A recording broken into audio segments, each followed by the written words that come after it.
A day in my life.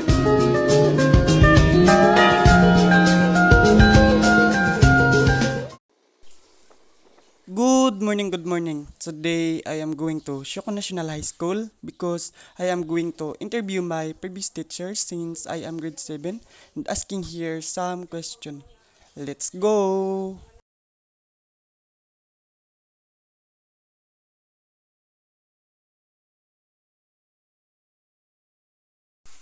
So we are now at my alma mater school, which is the Shoko National High School.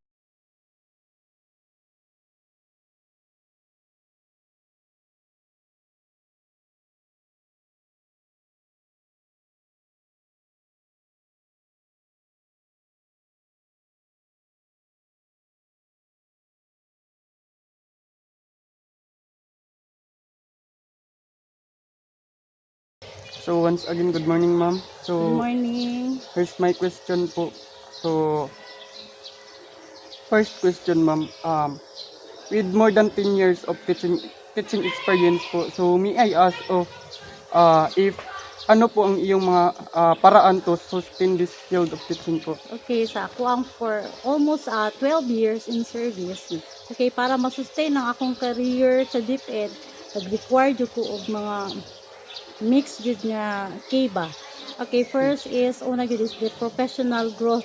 So when you say professional growth, mo-attend jud tag seminars, upskilling, no? Upskilling kay we need to improve para sa better performance of as a teacher at maging competent ka as well as better teaching sa mga estudyante.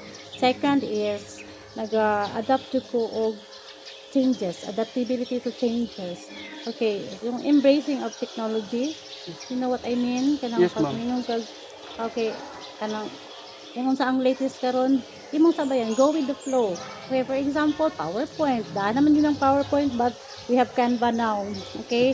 Apply po na nimo kung unsa ang makabago sa teaching para po sa mahimutang 21st century the skills sa mga bata ma-improve and then mo adapt sa unsay changes. Okay, daghan kay changes karon nga bago ron sa technology. Okay, hindi lang ang pinaka-common is the PowerPoint, but now student, when you see student nga nag-report, Canva na ang gamit.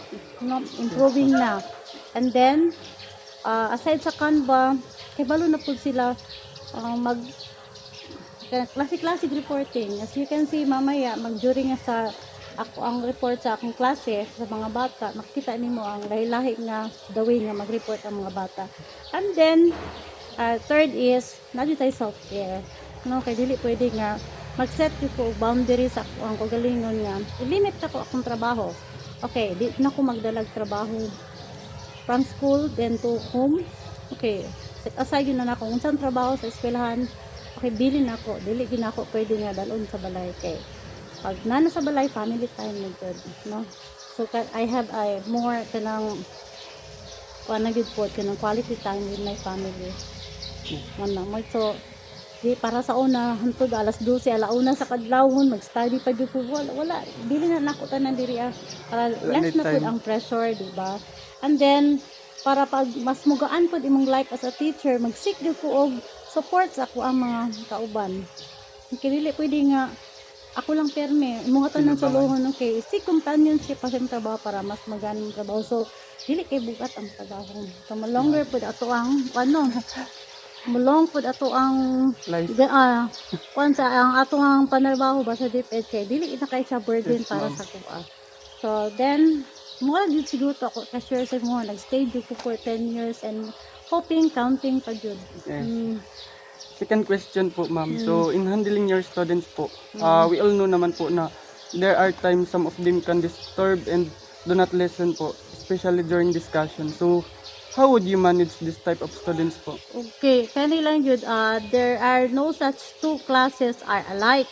Yes. Dili man jud pareho na sila. Okay, yes. You know me already since you were high school na. I am not lean, di po ko mean. No, dili po ko si ma'am kay okay lang kayo pero di po ko nga sige kasuko. Okay, I have to be flexible and adaptable lang gid akong ginabuhat pero may kay ang matabo man good is kanang sa ako magong character soft spoken ba kahit pag kunon kita kailan man jud sa ko di ba? nga dili jud kay ko istrikta, pero pag ako ang rules kani mo na kung gusto mahitabo jud na siya. No, ipatigbabaw hindi na ko nga ako ang teacher. No, dili all the time nga ang mga bata usahay mo nga man, ma'am, magklase ta pa ta, ma'am. Ikaw magklase kay naamang ko, klasihan ta mo. Usually pag may mga adlaw bitaw nga murag mingaw ang klase, mingon sila nga, ma'am, magklase pa ka. Ikaw magklase ko kay naaman mo. Sumo na ko diyan. Then night time nga dili po jud maminaw ang mga bata. It happens to me all the time. Okay, kay depende kasi sa topic. May mga topic nga uninterested sila. So akong ginabuhat is, sige, divert na po nako. Ako na po, usabo na po nako ang akong method. Okay, pag dili sila haning style, usabo na ko. I am always be flexible. Flexible jud akong ginabuhat sa akong klase. Di ko mo stick nga, kani jud akong i-follow kay mo ni ang maayo. Okay, ako gina-base po nako unsa ang dapat pwede apply nako sa mga klase nga bata nga niani sa baan. Unsa ang akong buhaton sa mga bata nga bright. Unsa akong buhaton sa mga bata nga mga sipat. Okay, nayo ko lain-lain strategy ana. Pangitaan gid anak ko permi. No, dili pud ko pwede masuko permi. Kay para lain pud gusto nako ang environment sa akong classroom is kanang okay lang ba? Gaan ang learning. Mas gaan ang learning pag ilang naka-build ka og maayong relationship sa mga bata. Mula as of now, ni ana gid ako gina-apply until na dili ko pwede ma-stress permi. No? Yes, ma'am. Okay, The next. next question, ma'am. Could you share your teaching styles po or philosophy you apply in your My students? philosophy in teaching. Isa ra gyud akong approach always. Okay, I am a student-centered. Nga akong teaching is a student-centered and adaptable approach kani. Ang akong style is dili ko pwede nga kanang pag student-centered ko, gina-focus na ko bata mismo. Okay, more on their learning. So, you can see during sa ako ang time of teaching, depende sa klase, sa topic, mas pangita yun ko kanang differentiated group works nga dili pwede ako lang permi mag-discuss. Okay. Every ganit discussion is kinahanglan is dili pwede nga sila ang okay mag-assign kog bata nga o kani nga group kani lahi mo kani nga grupo lahi nga activity reporting mo kamo is kanang mag-conduct mo og kuan choral reading kamo magbuhat mo og ani nga lahi nga pamaagi. So student centered gyapon kay more on the focus of the student. Gusto nako sila permi maglihok sila ang mag-build sila og critical thinking. So ko sila permi only lang to facilitate lang and sila ang maglihok tanan. Like constructivism. Oh, something like that. Pero more on the student approach ko. Gusto na ko sila permi ang bisid. Dili ako ang tanan. Okay, more on their learning. So, our last question, ma'am. So, what is your advices po for aspiring educators po? Okay, as for the aspirant teachers like you, Yes, Kuhon, ma'am. okay. I have 4 lang mga advices. So, ibutang still in your mind and in your heart na once you became a teacher, okay, stay passionate and purpose driven. Okay, you have to ask yourself, okay, why you choose your position. Okay, pag once nga nana ka sa DepEd, okay, come to think of it kung unsa kalisod ang pag-apply.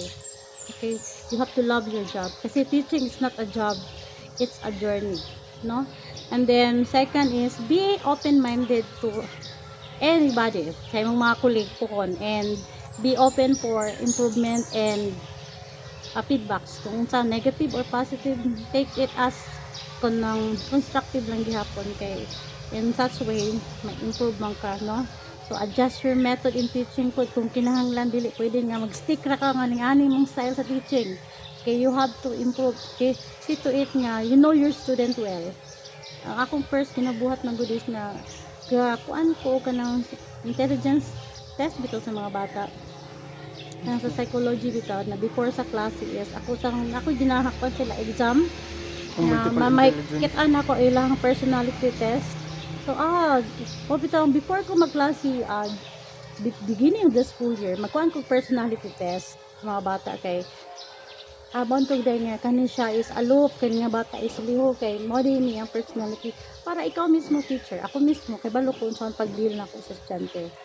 So mo yun ang di yun ka pwede if possible mag personality test yun ka sa imong mga estudyante. Then build strong relationship not just only to teacher but so with to the student. Kay lahi pod kung no man's island, diba? So you have to befriend your coworker and then also with your relationship to your student, but not meaning mahimo nimo siyang barkada na lang. Okay, you have to befriend them pwede in and out school, pero do not go beyond the limit nga dili na po ka respetoon kay ang treat sa imong barkada na not to the extent nga niya na build relationship lang ka para maimo na silang magabayan, di ba?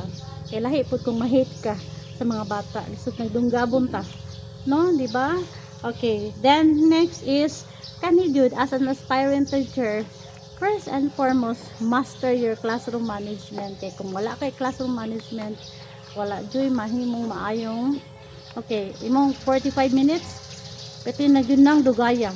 Pag once na you have your master na nimo mong classroom management, okay parang wala lang murag magtrabaho ba ko wala kay everything is hand-eye proper and ang mga bata is nakasunod sa imong gusto. So you have to sit your master of your classroom management. Okay, then stay passionate and purpose driven so good, di ba?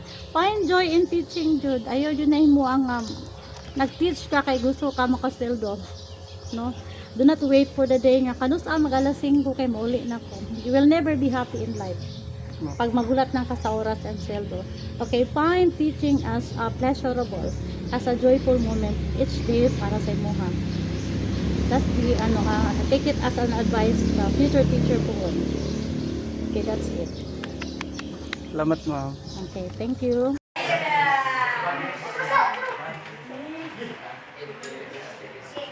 Okay. Now, yun natin.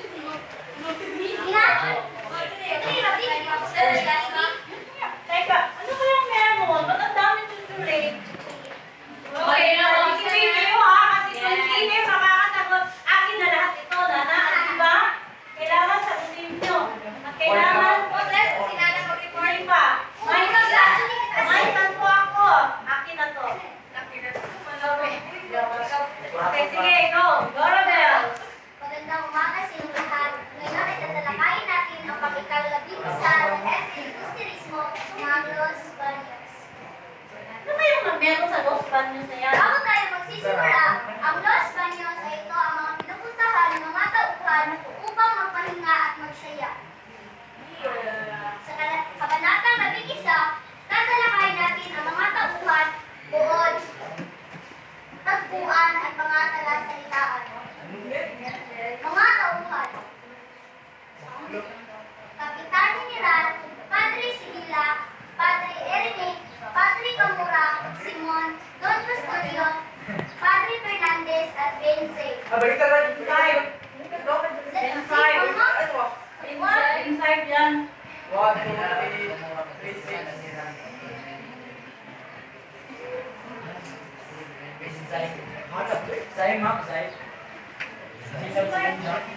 Ngayon, tatalakayin na natin kung ano ang naganap sa kabanata 11 sa Los Baños. Habang nangangaso si Kapitan General sa Boso-Boso